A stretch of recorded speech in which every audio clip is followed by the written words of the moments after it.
And welcome back once again to the PCA team number 2. Today we have our hosts, Toaster Today, Linux Spatry, and Infinitely Galactic. Today's topic is going to be dual booting for dummies, or dummies dual boot. Now I'm lost. I shall pass the mic to Linux Spatry. Where's the power button on this computer, man? I can't even turn it on. Spatry, a dummies is just like a figure of speech. You really don't have Spatry. Spatry, hang on, Spatry, get off my Skype. Hi, everyone. We're just having fun between us. Of course, that was Infinitely Galactic, the man of many single voices. And Toast. Yes, Toaster Today. That's me. It's actually Toss Today. Thank you very much. And of course, Spatry from South America, Florida.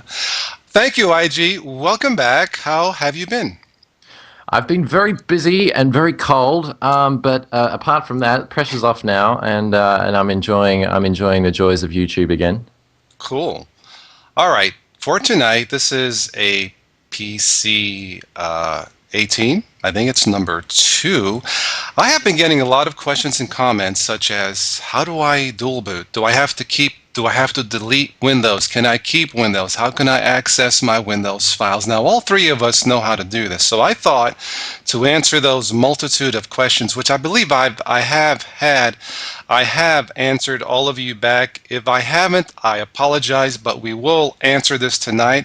All three of us have dual booted, continue to, or at least have, and know what we've been doing. So since this caters more, I guess, more for my channel, as Spatry called it, the one-stop shopping for dual booters, allow me to get this started. Many of you have noticed, though I think you have, that I usually pick Linux distributions that are user-friendly, not just in usage, but installing, such as a simple automatic graphical user interface installation process. Boy, there's a mouthful. So in other words, exactly like Arch. No. That one's for Spatry. No. If you would like to grow many more gray hairs and use Arch, contact Spatry, care of. Yeah, but no. Spatry, shut up. But so that's why I usually pick Linux Mint, Ubuntu, and Zorin. And I think Spatry, doesn't Pinguy have an automatic installer? If I'm not mistaken. Let me tell you what, if you want the best out of the box experience, you definitely want to consider trying Pinguy OS, because Anthony Norman, the developer of this operating system, literally thinks of everything that the end user could possibly want. You've got all the codecs necessary for playing just about any video file that you want. You get graphics editors. You get all the tools necessary for interacting with all of your friends and family online, such as your web browsers, your instant messaging applications. You even get BitTorrent clients and that sort of thing. I mean, he literally thinks of it all, and he puts it together in a nice user interface that the beginner will easily be able to adjust to. I highly recommend it. His latest version, the LTS, is very nice, but even him and I still agreed that his 1104.1 is his best contribution, and you can still get that older version if you want to on his he's got all of them hosted on SourceForge, and if you choose to get the 1104.1 series, you can follow all of my tutorials. I have a comprehensive how-to series on the Linux Spatry channel, the Couple Linux Show. You can check out all the videos and everything. I take you through Compiz. I take you through everything, and I teach you how to make it yours. So definitely. Wonderful information, yeah. My goodness, you've almost run out of plugs there. Almost. I'm telling you, ever since Spatry got the partnership, I'm calling it Show Off Spatry. You know, I mean, it's ridiculous already. You know, no, I'm just kidding. But speaking of showing off, for those of you who are interested in Arch, I've had so many requests for this. I am going to be doing an updated install Arch series. It is going to be called Arch, My Way or the Highway. So keep an eye out for that channel, that playlist. That will be coming up, and I'm going to get detailed. It's going to be comprehensive, and you're going to be seeing an awful lot of the Arch Wiki. So Okay. Can we do this podcast now? now, I have to get back at Spatchy for botching up many of my. yeah. Spatchy, wait. 1, 2, 3. Insert cricket sounds here. Let's get back to. Thank you, Spatchy. That was a very nicely detailed explanation of Pinguy OS and his good buddy Arch. But this is a newbie's, kind of like a newbie's dummies Linux installation show. All right, will you shut up already? Let me tell you briefly how I like to do things, and then we'll let the common sense mind of IG jump in. This is turning out to be a Center Report news and nonsense, but Let's see if we can hold it together now. yeah, or the Monday night snooze and nonsense, but no. This is what I usually do. I will download the ISO file. Let's say it's Linux Mint. I will check the MD5 to make sure that the file is not corrupt. Then I will either burn the ISO to a CD or a DVD if it won't fit on a CD, or transfer the file or the image onto a USB drive using Pendrive Linux and USB installer. And there's more than that. Spatchy, which one do you use? Pendrive Linux is by far the best tool for installing a live image onto a USB stick. And not only that, you really want to use a USB stick. Number one, they're cheap to acquire. Okay, you can get a 2 or 4 gig USB flash drive for less than $10 now, I think, and you're going to get faster performance off of that USB flash drive than you would from a DVD drive. So if that's the route you want to go, you definitely want to check out you want to check out Pendrive Linux. Okay. I also have a tutorial on my channel showing you how to do that. And then Okay. Sysadmin Girl has a nice tutorial on it as well. Okay. So yeah, you can check out Sysadmin Girl's channel, and she has a nice. Okay. description. Before I get to IG Spatchy, I'm glad you mentioned that. Can you explain a USB drive with or without the persistence?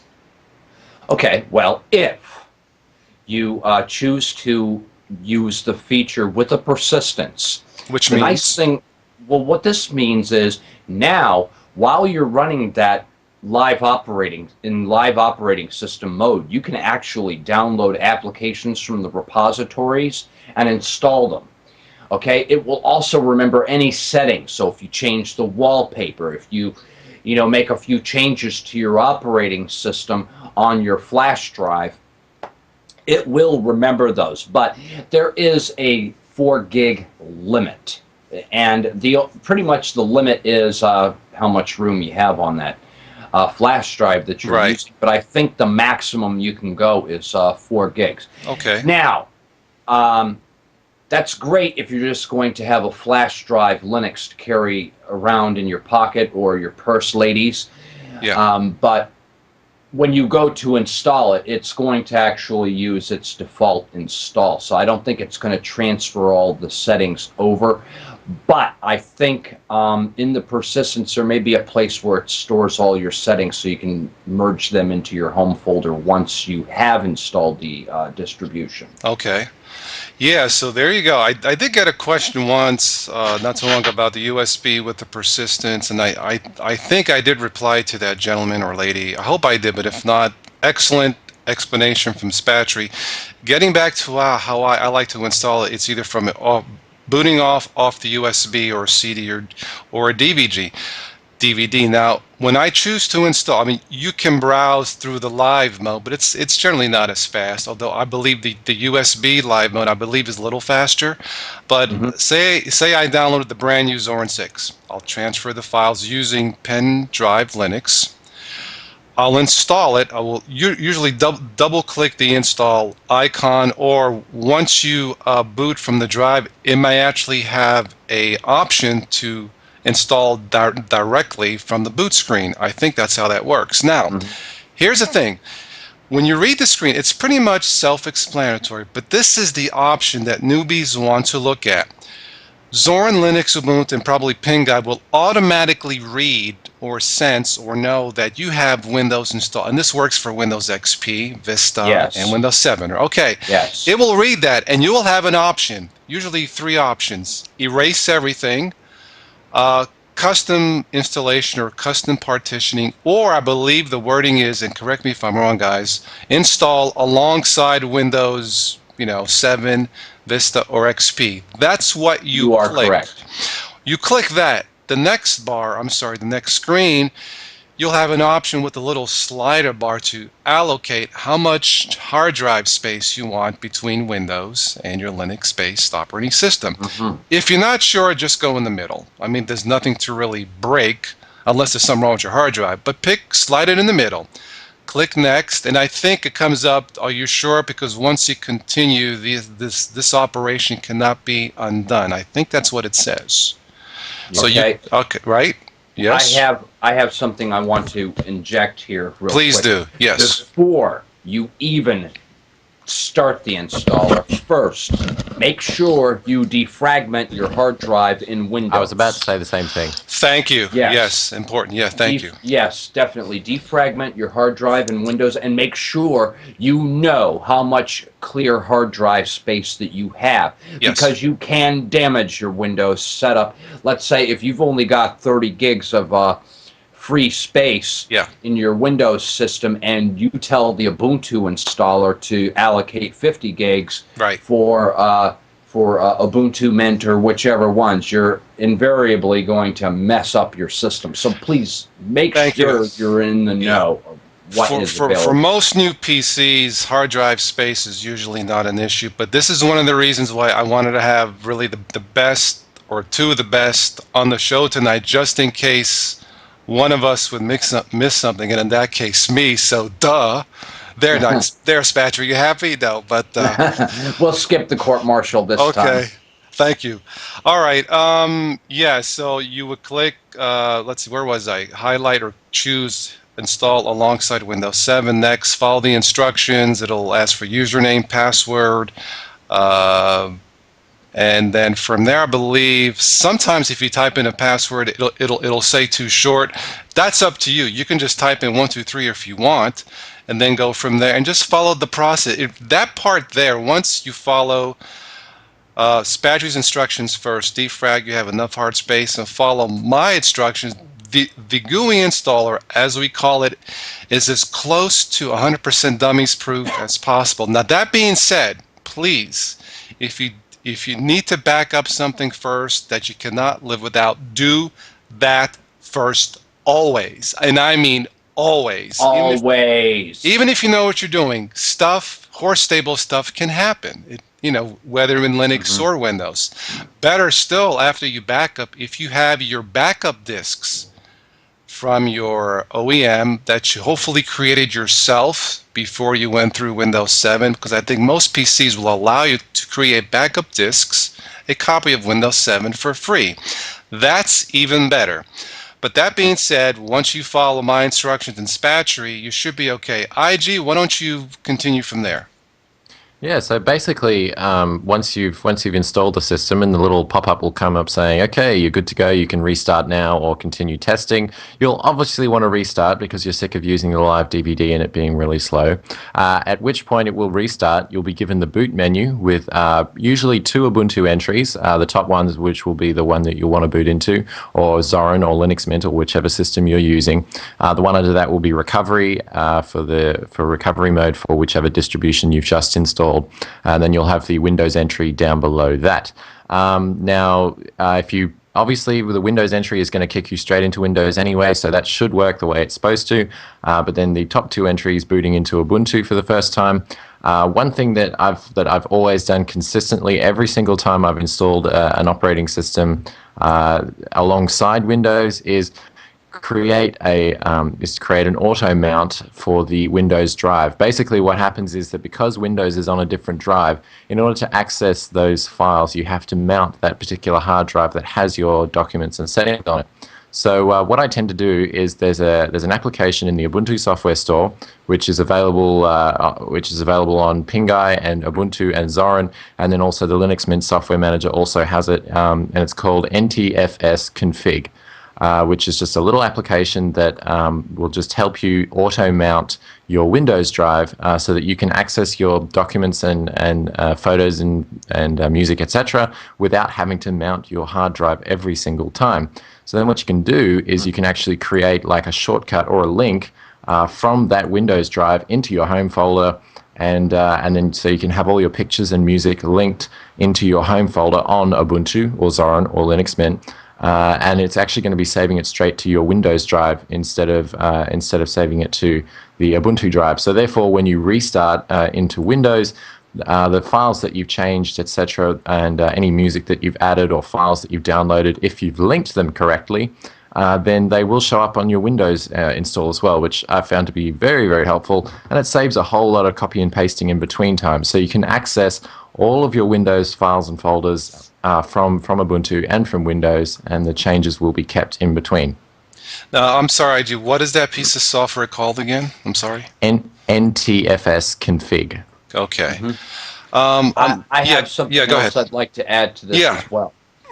Also, the first time you boot into Windows after installing your choice of Linux, it is normal to see the blue screen that comes up that says that your hard drive is being checked for consistency. Yes. You're going to, yes, you are going to see that.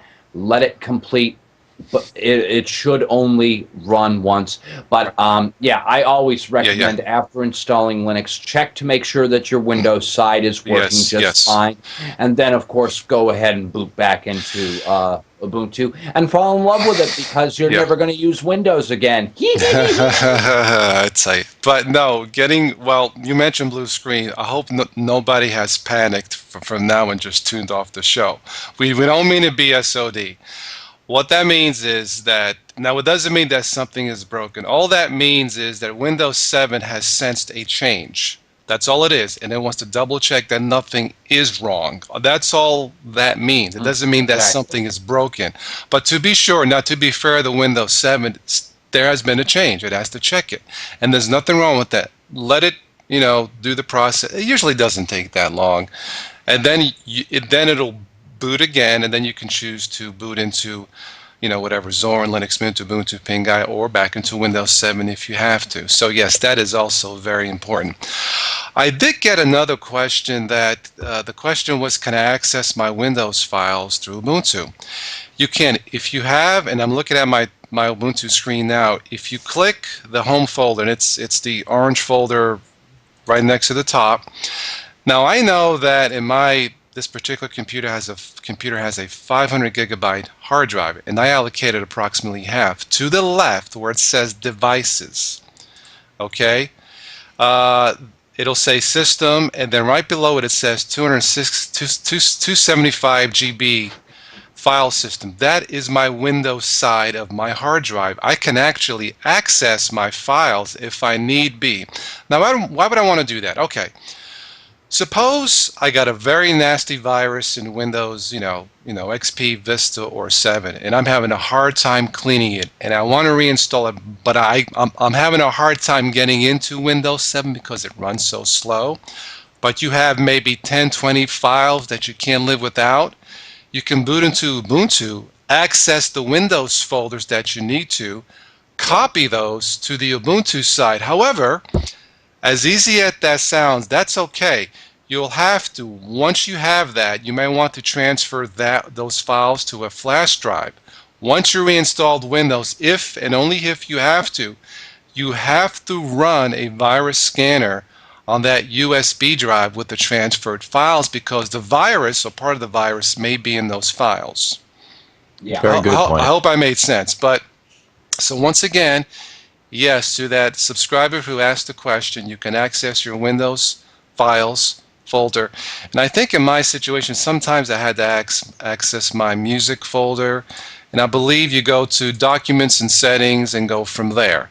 Now, in my situation, I just wanted a backup. I didn't have any viruses, and that's okay too. But, and only but, if you have a nasty virus or virus that has slowed down Windows 7, go ahead and grab what you have to, with the reminder being that you need to run a virus scanner on those files after all is said and done.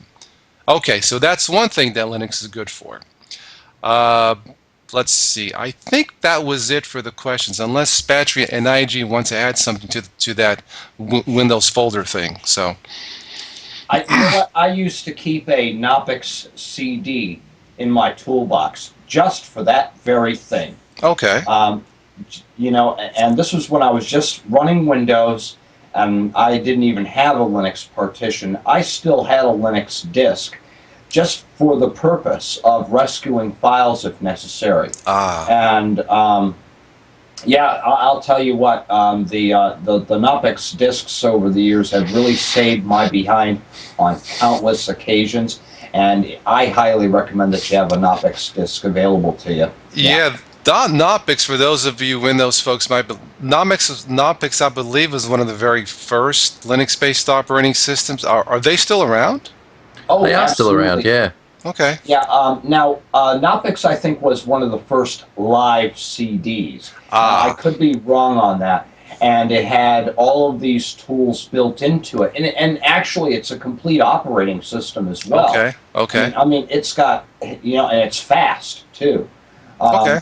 Even for a DVD or CD at the time, you know, it was really quick because I think it loads almost everything up into memory. Maybe a few things would take a minute or two to load up, but I absolutely loved it because they have all the tools necessary for recovering essential things in your system. Okay. As a matter of fact, I even fixed a master boot record with it once. Okay. And I've done the same thing. I have, I'm sure some of you may have heard of Parted Magic, which is basically the same sort of deal, but slightly more specialized in that it has a lot of recovery tools. And so, you know, again, recovering bootloaders or recovering lost partitions or, you know, recovering files, that sort of thing. So that's saved my behind on multiple occasions. Cool. Okay. Gentlemen, I believe we have answered the question as detailed as possible without somebody going. No, I'm just kidding. But yeah, Spatry does it better. See, folks, we all have our talents. You know, Spatry is the man of sound effects from his mouth. Stress it. I've been told I have a smooth voice. Thank you. And of course, IG Australia is the man of wonderful game show. Will you stop it? Oh, man alive, don't bring that Please in don't again. do that again. Yes. He has a fascination with clippers. I mean, I don't. It must be like an Arch thing. I have no idea, but It must be an Arch thing. the new Arch clippers. Yeah, but anyway, that's it.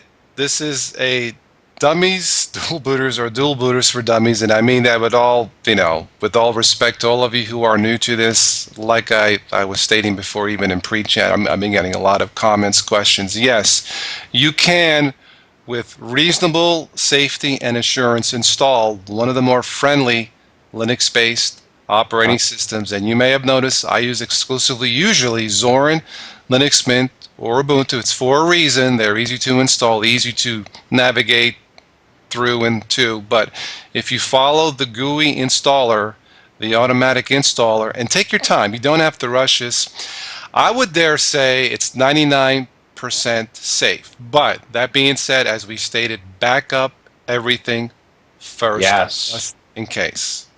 All right. All right, IG, why don't you, if you have anything, I know it's been a while since you've been on, you want to fill us in real quick of what your plans are, and then take us out if you want to. No worries.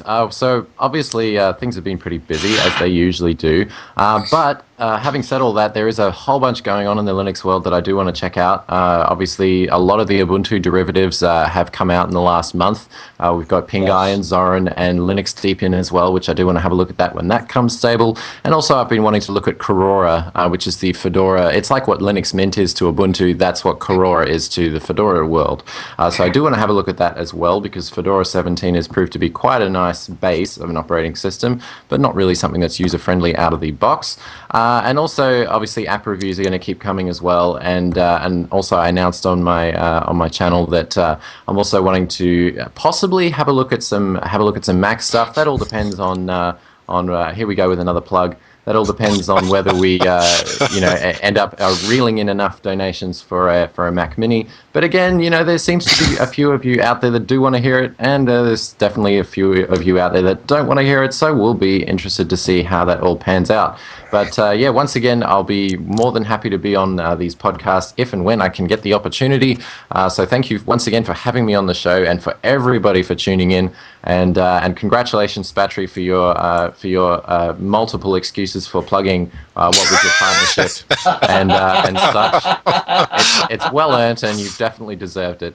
And thank you once again, Total OS Today, for hosting us and for continually providing great information for the new Linux user. Yes. It's been a pleasure once again, gentlemen, and I shall virtually take a bow. Thank you. You guys, you're the best. As we stated before, this is my extended family. It's like my family. I'm going to cry. IG, like, you need to sniffle now, like you did last time.